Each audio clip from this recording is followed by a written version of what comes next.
তোমাদের বাড়িতে যদি এরকম একটা শান্তশিষ্ট গোপাল সোনা থাকে তাহলে আর কারোর কোনো অসুবিধা নেই, সব কাজ গোপাল সোনাই করে দেবে, তাই না বাবু? ওখানে পিছন দিয়ে পড়বে না তো, ভাই পড়লে সামনে দিয়ে পড়বে।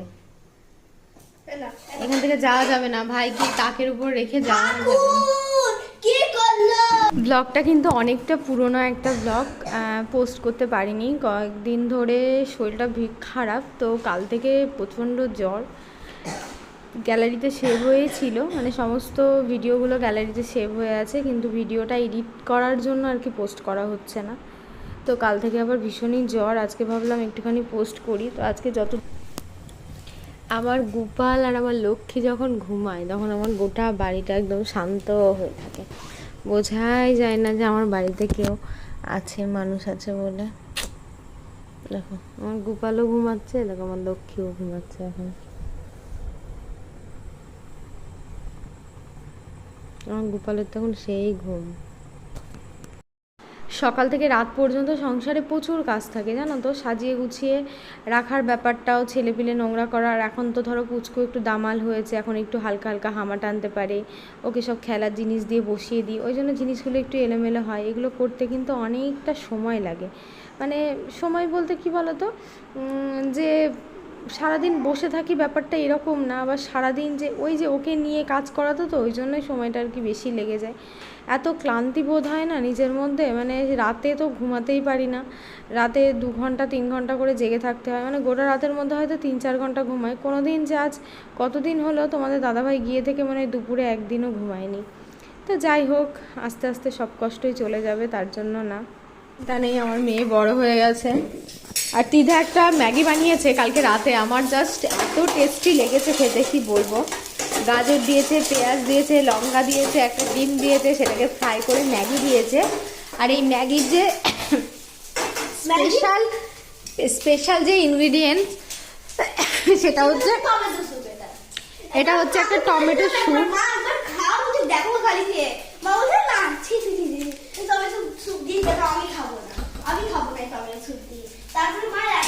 ভীষণ ভালো লাগছে এই টমেটো স্যুপটা গুলে ওই ম্যাগির মধ্যে দিয়ে, যে জলটা হচ্ছে ওটা দিয়ে দিলে এত মানে ভীষণ ভীষণ ভালো লাগছে, টেস্টি লাগে।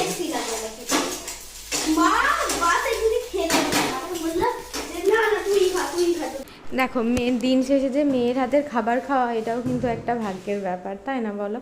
তো আমার মেয়ে দেখো কত সুন্দর করে ম্যাগি বানিয়েছে, এতটা টেস্টি হয়েছে ম্যাগিটা, জাস্ট মানে কি বলবো, তোমরা খেলে বুঝতে পারবে, ভীষণ ভালো হয়েছে।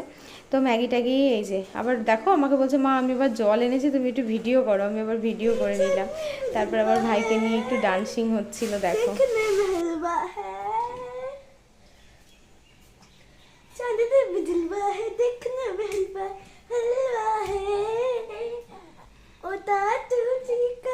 সাড়ে 10টায় স্পোকেন, আর মানে কি আর বলবো, আমার আর বলার কিছু নেই। এখন 10টা 25 বাজে, এখান থেকে 5-7 মিনিট লাগবে যেতে, এখনো ব্যাগ গুছানো হলো না। ব্যাগ গুছানো হয়ে গেছে, তুমি খালি এক সময় এক একটা দোষ ধরো না, বুঝলে তোমরা? তা দোষ ধরবো না, কখন থেকে বলছি, 10টার থেকে বলছি তাড়াতাড়ি নে। আমি রেডি হয়ে নি। চ, এত দুষ্টু, এবার দেখো ভাইকে নিয়ে আগে আগে দৌড়াচ্ছে, আমি তালা দিতে দিতে কত দূর চলে গেছে দেখো। আসতে যা মানি, আসতে যা, আন্টিদের বাড়িতে দিয়ে যাবো ভাইকে, আন্টিদের বাড়িতে রেখে যাবো, আবার আসার সময় নিয়ে আসবো,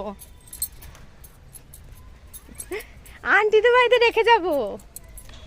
রুম কি আন্টি, রুম কি আন্টিদের বাড়িতে? না, নিয়ে যেতে হবে না।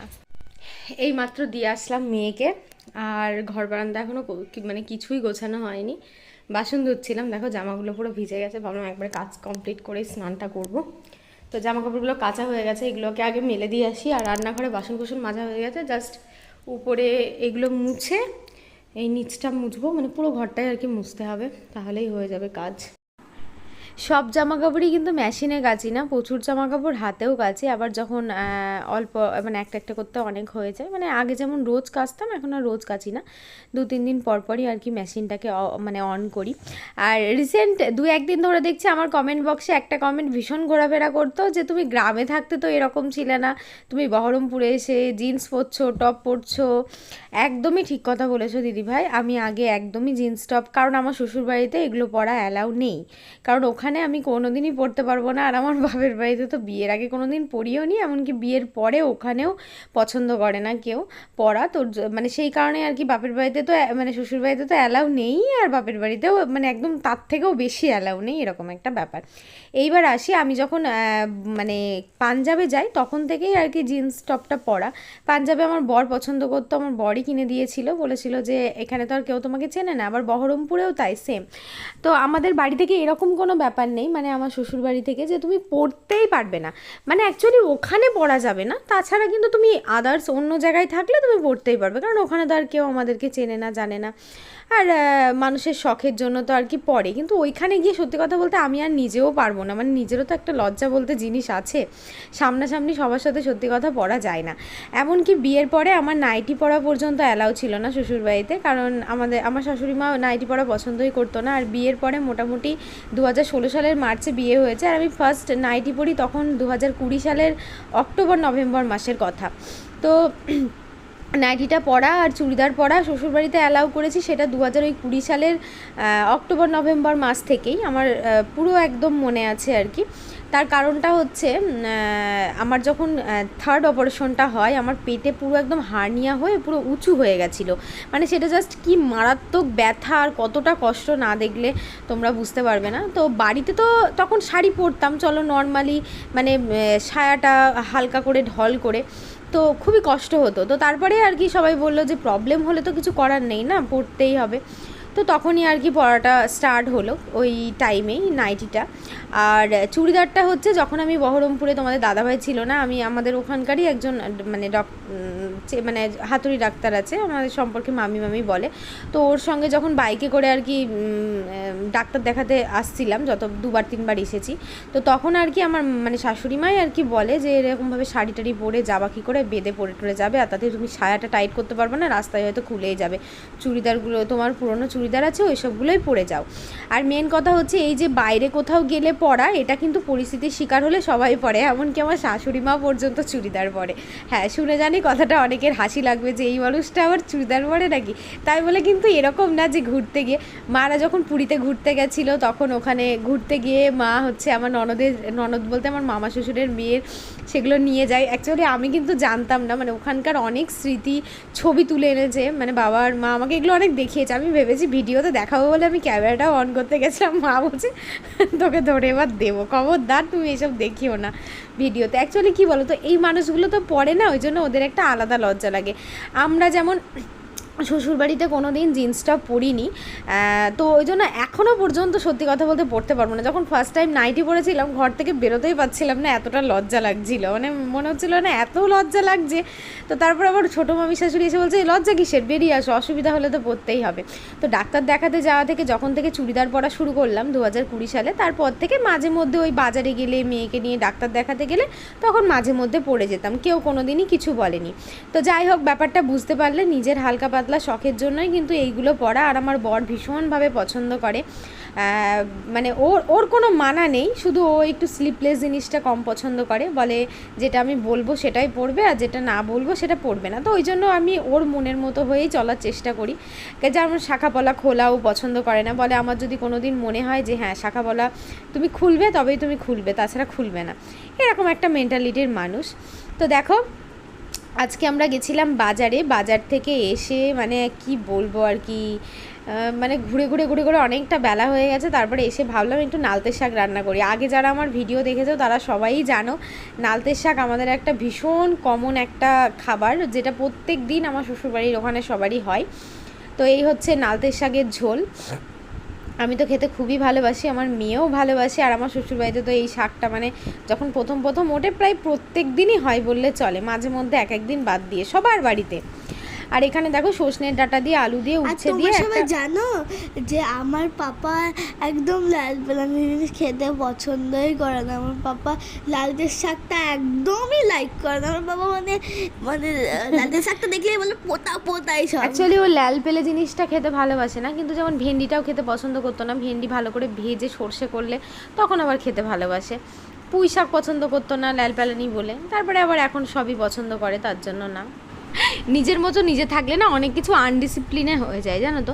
স্নান করার পরে আমার মনে হয় সবার আগে মাথা আসলে সিঁদুরটা পরা ভীষণই দরকার, কিন্তু ওই হুটোপাটা মানে যেদিন থেকে আমার এই ছেলেটা একটু দামাল হয়েছে না, সেদিন থেকে যেন সব কিছু খাওয়া দাওয়া ঘুম সমস্ত কিছু উল্টোপাল্টা হয়ে গেছে। তো ভাবছি খুব তাড়াতাড়ি হাতটা খালি খালি লাগছে, শাখা পড়তে যাব। শাখাটা বেড়ে গেছে, ভীষণই বাজে লাগছে দেখতে। আসলে কি বলো তো, যারা সবসময় হাতে শাখা, মানে আমরা যেমন সবসময় হাতে শাখা পরে শাখা দেখে অভ্যস্ত, তো আমাদের হাতে যদি শাখা না থাকে খুবই মানে বাজে একটা ব্যাপার লাগে দেখতে, মানে কেমন যেন একটা খালি খালি। আবার যদি হাতে কোনো দিন শাখা না পরতাম, যে খালি হাতে থাকতাম, তাহলে আবার অতটা খারাপ লাগতো না। তো এই যে আমার মহারানী এখন মশা মারছে, আর আমি জাস্ট চুলের মধ্যে একটা ক্লিপ দিলাম। চুলটা অনেকটাই ছোট করে নিয়েছি, প্রচণ্ড পরিমাণে হেয়ার ফল হচ্ছে। আমি জানি না এই হেয়ার ফলের সলিউশন কি। সামনেই বর্ষাকাল আসছে, বর্ষাকালে হেয়ার ফল হয় জানি, কিন্তু শীতকালে হয় কি না জানি না।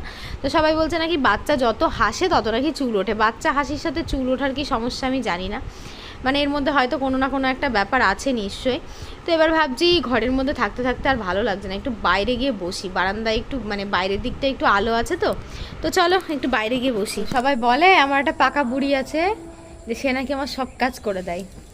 আর ওই দেখো আমার জামা পরে ঘুরছে, মানে ওর আর জামা নেই, আমার জামা পরে পরে ঘুরছে। আর এখন কত বেলা হয়েছে দেখো, আমার জামা কাপড়গুলো সব মেলা আছে। একটুখানিও পারে না যে তাই তোমার মায়ের জামা কাপড়গুলো মেলা আছে, আমি একটু তুলে নিই, তা করবে না। দেখো আমার গেঞ্জি পরে ঘুরছে দেখো। আমার মেয়ে যদি মন ভালো থাকে তাহলে অনেক কাজই করে দেয়, আর যদি মন ভালো না থাকে তাহলে কিছুই কাজ করে না। তো যাই হোক, সোশ্যাল মিডিয়াতে কাজ করছি, 5 জনের 5 রকম মতামত তো হবেই, সেটার জন্য কোনো ব্যাপার না। তো যাই হোক, যার যে কোনো বিষয় সম্পর্কে জানার থাকলে অবশ্যই আমাকে কমেন্টে বলো, আমি অবশ্যই তোমাদেরকে জানাবো যে কি প্রবলেম, কি বৃত্তান্ত।